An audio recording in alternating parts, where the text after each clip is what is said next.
Había o no había una vez un pobre hombre que a base de mucho esfuerzo ahorró un poco para ir al gran mercado. Sus dos hijas mayores le pidieron vestidos del color de la luna y del sol, mientras que Rosa, la más pequeña, tras mucho insistirle, pidió la flor que llevaba por nombre. Pero era invierno y el pobre hombre no consiguió encontrar ninguna rosa. De regreso a casa, a través de páramos desconocidos, se perdió y encontró un castillo desierto donde pudo cobijarse de la intemperie, comer y dormir. A la mañana siguiente el hombre vio, en un rincón allende la puerta de entrada, un rosal que, pese a la nieve, estaba cubierto de flores rojas, y sacó su navaja para cortar una para su hija. Pero entonces, como de la tierra misma, apareció una bestia iracunda que lo acusó de ladrón.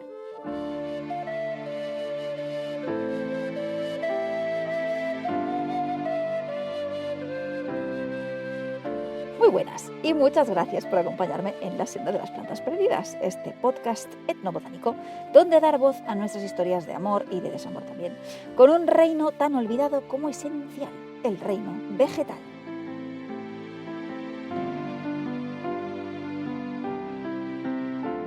Soy Aina S. Erice, bióloga y escritora, y con el episodio de hoy cerramos la 8ª temporada de este podcast.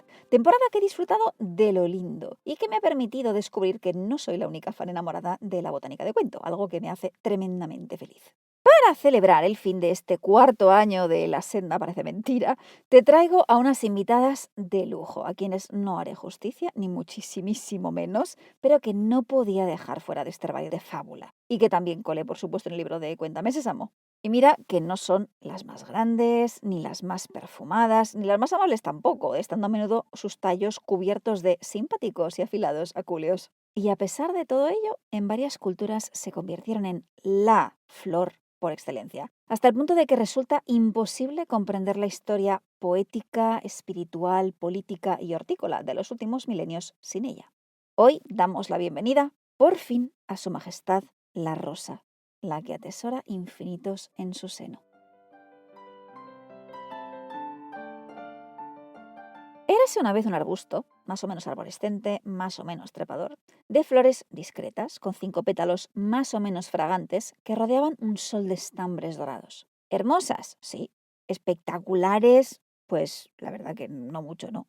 Tras ser fecundadas, estas flores se transformaban en un falso fruto muy curioso, una úrnula carnosa, que en su interior contenía a los verdaderos frutos de la planta, que son pequeños, secos y dotados de pelos protectores bastante irritantes. Ello hizo que se usasen, por ejemplo, en polvos pica pica, y tuvo también la culpa de que le diesen el poco elegante nombre de gratocul o gratocul en francés o en catalán a estas úrnulas comestibles que podían abandonar tu sistema digestivo dejándolo con escozores de lo más molestos. El linaje de estas flores era antiguo. Los primeros fósiles que se han clasificado dentro de nuestro género botánico protagonista ya crecían en Norteamérica y en el este asiático hace más de 40 millones de años, quizás más de 50. Durante las épocas siguientes fueron avanzando y retrocediendo al compás de los vaivenes climáticos y geológicos hasta ocupar los territorios que hoy llaman hogar y que se extienden por todo el hemisferio boreal. Sin embargo, su centro de diversidad está claramente ubicado en el sur de China, un dato curioso dada la escasa relevancia cultural de las rosas en el lejano oriente. ¿Que las cultivaron? Sí. Pero en China no se hallan estas entre las flores predilectas, como en cambio sí pasa en otros lugares más pobres en diversidad rosácea. Probablemente te alivie saber que, en el caso de estas flores, su nombre común coincide con el nombre de su género botánico. Y una rosa es una rosa es una rosa, tanto en castellano como en latín, y muchas otras lenguas romances también. Facilito. Hasta aquí las buenas noticias científicas. Ahora, las malas. O si lo prefieres, hablemos de complicaciones en el mundo de las rosas estudiadas desde una perspectiva científica. Porque, si creías que los cítricos se llevaban la palma, espera a escuchar lo que estas chicas tienen que contar. Para empezar, no sabemos exactamente cuántas especies silvestres existen. Los números oscilan entre unas 150 y 300, según a quién y en qué momento le preguntes. Hay artículos que dicen unas 200, plataformas de información taxonómica que listan a más de 260 y así. Este caos es debido, en buena parte, a que las rosas son más bien poco finolis a la hora de reproducirse y la hibridación entre especies es de lo más común y corriente que puedas imaginarte. A esta tendencia se le añade una habilidad curiosa que la botánica describe como Mecanismos de herencia genética peculiares. Y tan peculiares. Resulta que hay rosas cuyo sistema de reproducción se basa en una fecundación de lo más asimétrico que hay en el reino vegetal. Allá donde lo normal es heredar la mitad del ADN de tu madre y la otra mitad de tu padre, hay rosales silvestres que se pasan este equilibrio por el forro y el ADN materno es 4 veces más abundante que el paterno. Una pesadilla patriarcal donde las haya. Todas estas singularidades, unidas a algún que otro detallito más y a la larguísima historia de amor hortícola que la humanidad mantiene con las rosas, hacen de este género un mare magnum en toda regla. De hecho, las divisiones clásicas dentro del género, 4 subgéneros, 10 secciones en el subgénero más numeroso, se están cayendo a trozos con los análisis de ADN que intentan desentrañar tamaña maraña de espinas taxonómica. Por eso, si eres friki de las rosas y le tienes cariño a términos como la sección de las canine o la sección pimpinelifolie, siento decirte que más allá de su utilidad dentro del mundo hortícola, que no es poca, las clasificaciones tradicionales parecen no revelar gran cosa sobre la historia secreta de las rosas y su evolución. Esta promiscuidad rosalística trae de cabeza la ciencia, pero ha sido muy bien aprovechada por las gentes que se fijaron en las rosas silvestres de su entorno y pensaron: "Hmm, estas chicas tienen potencial". Sin duda alguna, los números les dan la razón. Hoy existen más de 37.000 variedades registradas de rosas ornamentales en todo el mundo. Y en el pedigrí de todas ellas suelen aparecer más, pero muchas más, de 2 especies ancestrales. Sin embargo, las rosas en muchos cuentos tradicionales tienen historias familiares menos complejas y con toda seguridad también mucho más perfumadas que la mayoría de rosas actuales.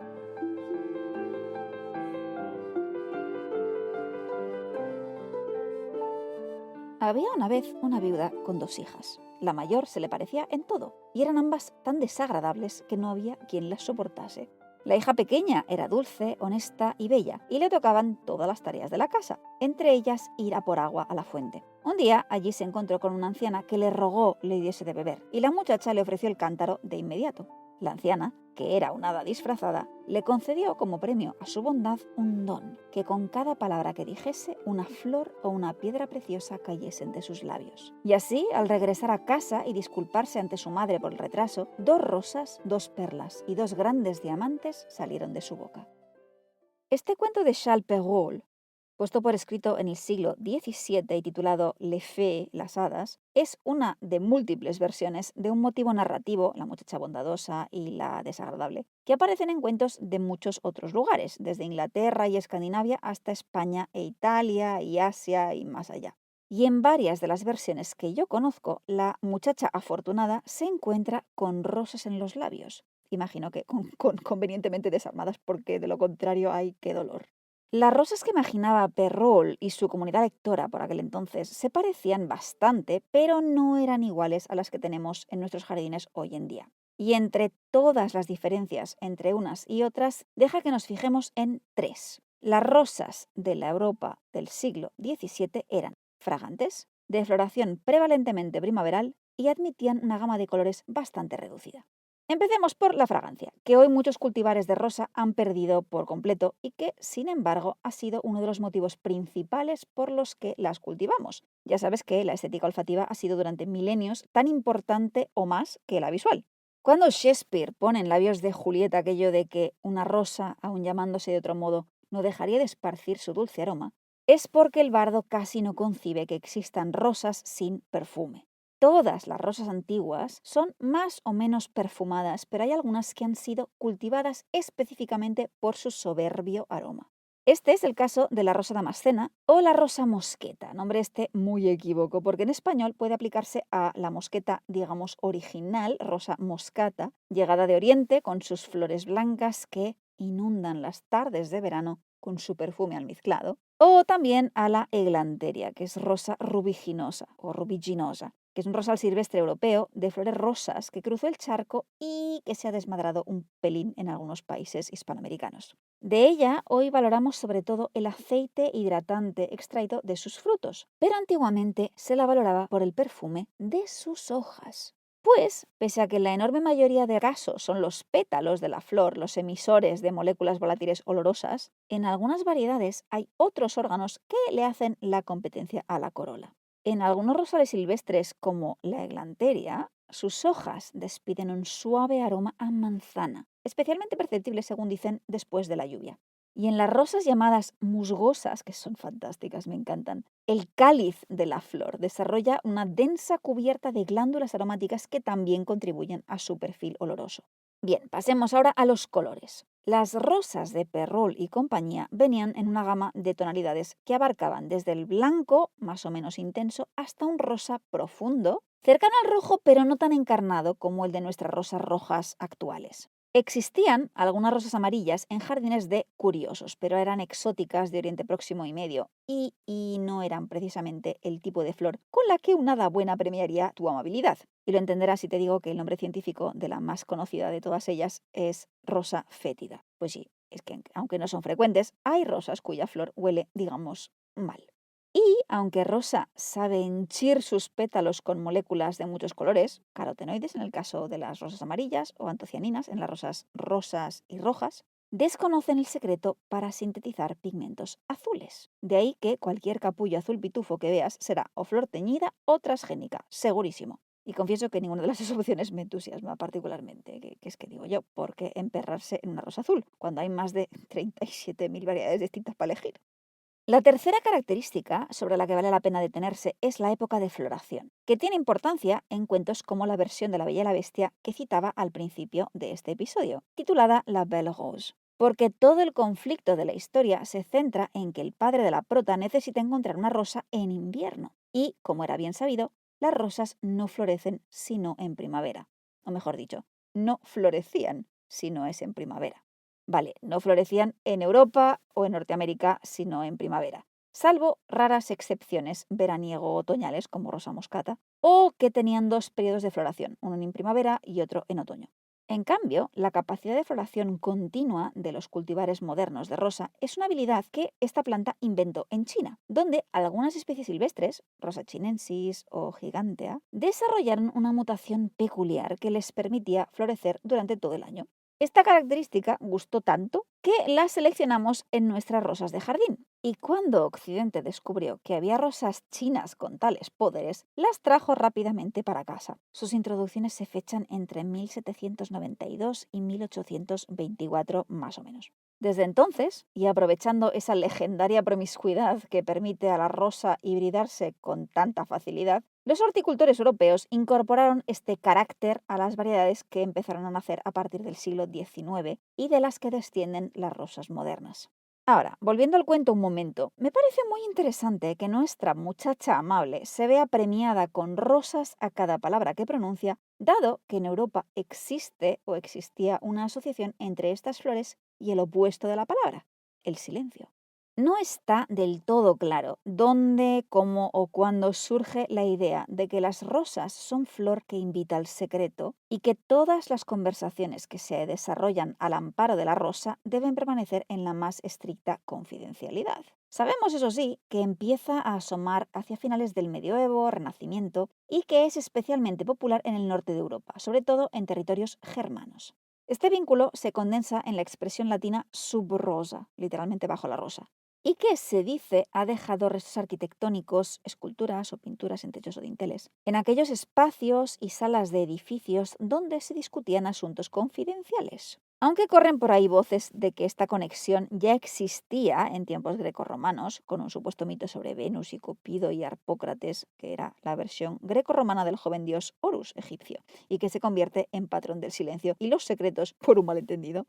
Pero no he visto pruebas convincentes de que así fuese la verdad. Con todo, entiendo, sí, que brotase una conexión mítica, real o imaginada, entre la confidencialidad, los placeres de Venus y las rosas, la más famosa de las flores consagradas a la diosa del amor.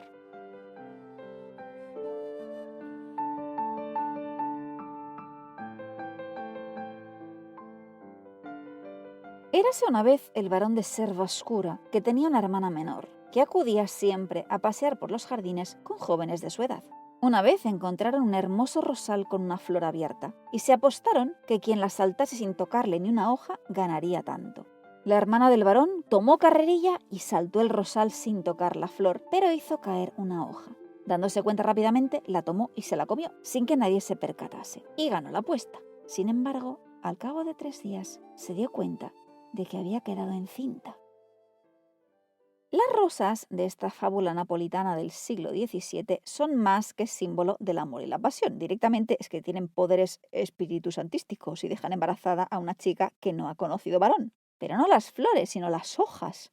Este detalle me tiene fascinada, porque hay mucha literatura occidental en la que la rosa se convierte en metáfora del sexo femenino. Véase, por ejemplo, el Roman de la Rose francés, donde hay mucho meneo de rosas que no tienen clorofila precisamente. Pero en el cuento, la flor permanece intacta tras el salto de la muchacha, símbolo de virginidad. Sea como fuere, tranquilidad que no se conocen embarazos provocados por ingesta de hojas de rosal, aunque sí se emplee el aceite de rosa mosqueta o hilanteria, rosa rubiginosa, para hidratar la piel durante la gestación. Las conexiones culturales entre rosas, amor, sexo, pasión y sus opuestos tienen raíces muy profundas. En Occidente, las rosas aparecen, como no, asociadas a las diosas del amor y la sexualidad grecorromanas, Afrodita / Venus. Con estas flores se preparan coronas y guirnaldas, así como ungüentos y perfumes desde hace más de 3000 años. En el Palacio Micénico de Pilos, que está situada en el dedo meñique de la península del Peloponeso, se han hallado tablillas que hacen referencia al aceite al aroma de rosas, cuya receta después nos legaron autores antiguos más tardíos, como Teofrasto o Plinio el Viejo o Dioscórides, todos ellos viejos amigos del podcast. Símbolo de amor, de seducción y opulencia, pero también agasajo a los difuntos. Hablar de rosas en Grecia y Roma nos llevaría tan lejos que es que no tendríamos tiempo de volver antes de que anochezca. Otro día nos meteremos en ese jardín. Y parecía imposible que una flor tan densamente cargada de significados profanos y más bien eróticos fuese adoptada después en el mundo cristiano. Pero las rosas son capaces de esto y de mucho más. Así terminan casando los opuestos en su seno y aunque mantienen la componente erótica y sensual, pronto se convierten también en símbolo de dos figuras centrales en el cristianismo. Por una parte, la mujer cuya virginidad perpetua es prácticamente un dogma de fe, la Virgen María. Y por otra, el mismo Jesucristo y su pasión doliente y espiritual, cuajada de espinas y pese a ello, fragante y redentora. Estas espinas, en el caso de las rosas, por cierto, no son técnicamente tales, pues para que en botánica te den el título de espina, tienes que estar conectada al sistema vascular de la planta, algo que te convierte en elemento pinchoso horriblemente difícil de arrancar. En cambio, las rosas están armadas con acúleos, que se forman a partir de tejido epidérmico y no están enganchadas a la red vascular de la planta. De ahí que sean relativamente fáciles de retirar. Bueno, sí hay pocos. Pero hay rosas muy aguerridas que no se desarman fácilmente. Pienso en silvestres como rosa spinosísima, que ya su nombre lo indica, o la asiática rosa rugosa. Y de estas podrían echar mano algunos cuentos como esta versión de los Grimm de La Bella Durmiente. Un buen día, un príncipe que pasaba por aquellas tierras escuchó la historia del castillo oculto tras el muro de espinas, donde dormía una bella princesa. Muchos habían intentado penetrar el muro, pero habían perecido en el intento. «Eso no me asusta», declaró el príncipe. «Atravesaré el muro y liberaré a la bella rosa espina». Y al acercarse al seto de espinas, se transformaron en flores. Se separaron para dejarle pasar y después volvieron a convertirse en espinas. Aunque no se dice explícitamente, no es descabellado suponer que esta muralla espinescente estaba compuesta, parcial o totalmente, por arbustos del género rosa, que terminan por dar nombre a la princesa dormida y título al cuento entero, Dornrosen, mal pronunciado, que conste, literalmente espina rosita o pequeña rosa. Porque las rosas aparecen en los cuentos no solo de cuerpo presente, sino muy a menudo también en los nombres de sus protagonistas femeninas. Rosita, Rosella, Rosalinda y así suma y sigue. Esto no sucede solo en la tradición occidental, sino también más a oriente, en territorios donde se desarrolló una rodofilia, o sea, amor a las rosas, tan precoz como intensa, hasta el punto de que hay quien sugiere que Occidente aprendió incluso a hablar de las rosas gracias a ellos.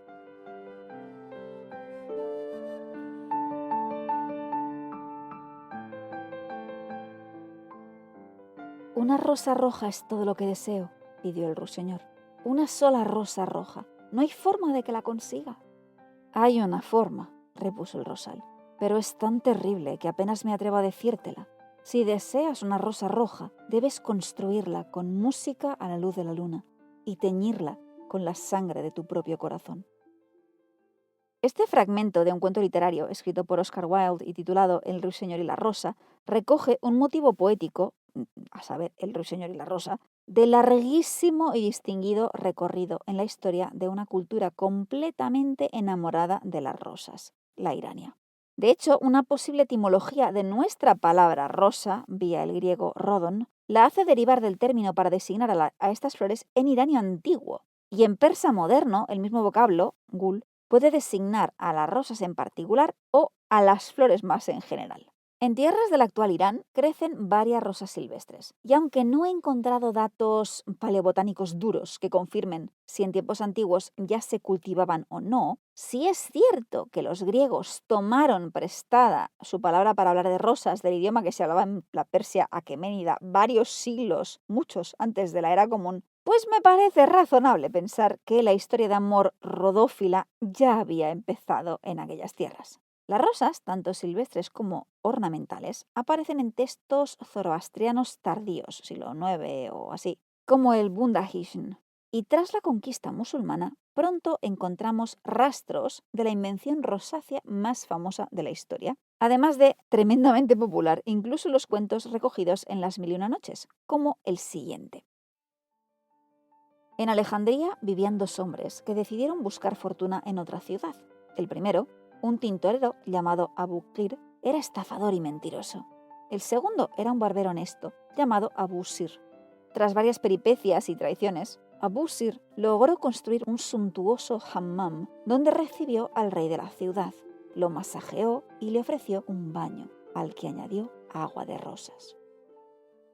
El agua de rosas, golab o gulab en persa, un hidrolato de rosa, aparece en multitud de ocasiones en los relatos de Sherazad, muy a menudo como elemento con el que reanimar a una persona a la que le ha dado un jamacuco o un desmayo. Y es muy probable que el amor por las rosas y su empleo generalizado fuese otra de las adquisiciones culturales que los árabes aprenden al instalarse en Irán. Al cabo de poco tiempo, la poesía y el arte islámico se llenan de rosas que brotan en las mejillas de la amada o en jardines, gulastán, metafóricas y reales. La medicina tradicional las emplea como remedios digestivos o cardiotónicos, y el agua de rosas se cuela en la gastronomía, en el mundo de la perfumería, el rito religioso o la magia. Puede aparecer en servicios funerarios, en matrimonios, en limpiezas rituales de la mismísima Kaaba, aún hoy se hace 2 veces al año con agua de rosas iraní, o en amuletos y encantamientos populares para recuperar, por ejemplo, la salud o gozar del amor. Y por supuesto, también es flor que trasciende lo mundano y que revela la vía hacia lo divino. Una flor mística que aparece en versos de autores como Hafiz o Rumi, donde los jardines de rosas son paraíso interior, que solo podremos percibir si la razón se somete a la lógica del amor absoluto, mayúsculo. Rosas como flores concretas y particulares. Rosas que a la vez son símbolos de profundidad infinita y paradójica, y que igual de cómodas se encuentran en los títulos de novela romántica o de grupos de rock. Las rosas brotan como emblema político o como metáfora del poder. Pueden convertirse en símbolo de reivindicaciones, revoluciones o protestas sociopolíticas. Por dar 2 ejemplos, la asociación entre la rosa y el príncipe reinante es un tópico poético persa desde hace siglos, mientras que en la Inglaterra medieval tenemos las rosas rojas y blancas de los Lancaster y los York, colores que se unifican en la rosa de los Tudor. En las rosas conviven metáforas amorosas, sexuales, virginales, de fugacidad del tiempo y de la muerte, de devoción religiosa, de la mismísima divinidad. Flores de botánica e historia tan complejas como fascinantes, si hay algo que he aprendido sobre ellas, es que son capaces de obrar la magia de los cuentos y dar cabida a todo un universo entre sus aculeos y sus pétalos.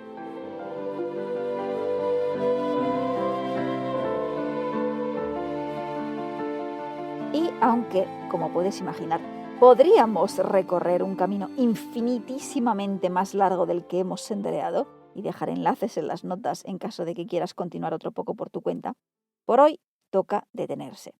Por hoy, bueno, y por unos mesecillos también. Han sido estos pasados meses muy intensos, tanto en mis desempeños vegetófilos como en la esfera personal, y como soy solo una sola persona, que no tengo un equipo que me ayude, necesito mis descansos regulares para retomar fuerzas. Ha sido un verdadero honor y un placer que me hayas acompañado a través del bosque de los cuentos en busca de las historias de las plantas que en él crecen. Gracias infinitas a mis frutos luminosos en Patreon. Sabéis que os quiero un montón, que apoyan con pequeñas donaciones mensuales a este chiringuito vegetófilo raro, ¿no? Si quieres unirte a la familia y recibir una lluvia de agradecimientos de todo tipo, tamaño y color, detalles en patreon.com/Aina Serice. Enlace también en las notas. Muchísimas gracias también a quienes habéis jugado conmigo al juego de las adivinanzas vegetófilas, episodio tras episodio. Y enhorabuena esta vez a Carmen, a María Jesús, a Juan Carlos, a Andrea, a Sandra Elena y a Carla por haber acertado la identidad de la reina de las flores. ¡Bravo! Y gracias siempre a ti que me escuchas, que me escribes, que dejas reseñas y recomiendas el podcast, que te haces con una copia de alguno de mis libros para echarme un cable en la titánica pero maravillosa tarea de intentar convencer a todo el mundo de que las plantas son seres increíbles y de que nuestras historias en común con ellas son dignas de ser contadas. Reapareceré por aquí con noticias y novedades el próximo equinoccio, día 21 de marzo.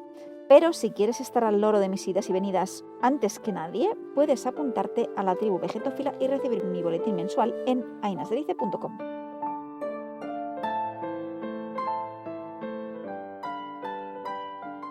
Y dicho esto, no me queda más que dar las gracias a las rosas y los infinitos que sus pétalos abrazan, agradecerte muchísimo a ti la compañía, desearte un muy feliz día y que la clorofila te acompañe.